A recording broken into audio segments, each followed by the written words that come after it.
Alright, in today's video, I want to go over the push-ups, and more so for those who cannot perform a push-up from the ground on their toes. Now for some people, they will, if they're trying to do a ground push-up, but they can't do it from their toes, they'll do it from their knees.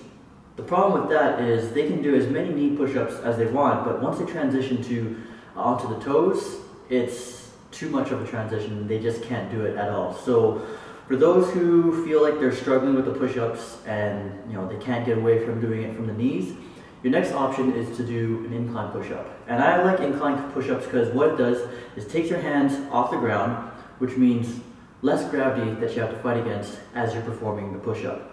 And there's a few ways that you can perform incline push-ups. I'm just going to go over a couple ways here, and one of them will be using the squat rack machine. So if you have access to a squat rack machine, great, because all you have to do is set the bar at an appropriate height and you can perform your push-up from there. As you progress, as you get stronger, what you're going to do is just lower the bar more to the point where you can try to start doing push-ups from the ground itself.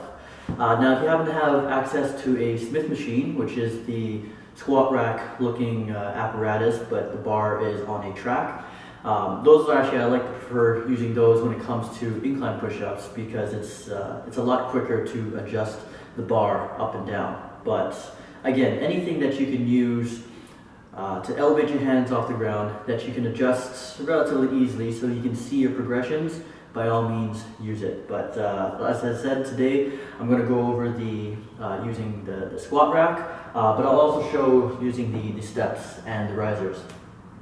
So when it comes to setting yourself up, if you refer to one of my other videos regarding the push-ups, you can watch that as well, but I'll quickly go over some of the same points. In terms of the incline push-up, position-wise, obviously you don't want to be too close because it's going to be feeling very awkward, but you don't want to be too far either. So if you almost feel, in terms of being too far, you'll tell if you're too far because your arms are just really outstretched, and by the time you bring yourself down, it's almost like your neck is going to the bar instead. What we want to do with an incline is lead the chest towards the bar as we perform the push-up.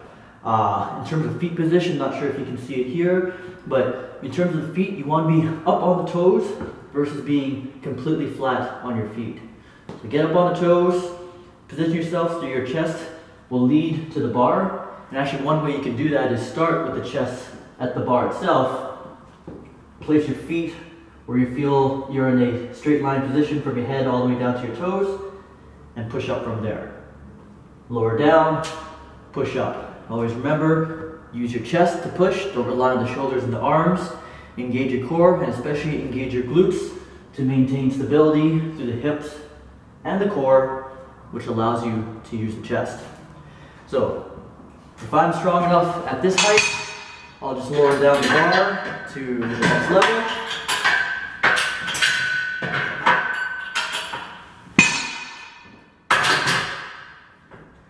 And now I'm about another couple inches lower, which for some people can be enough of a progression.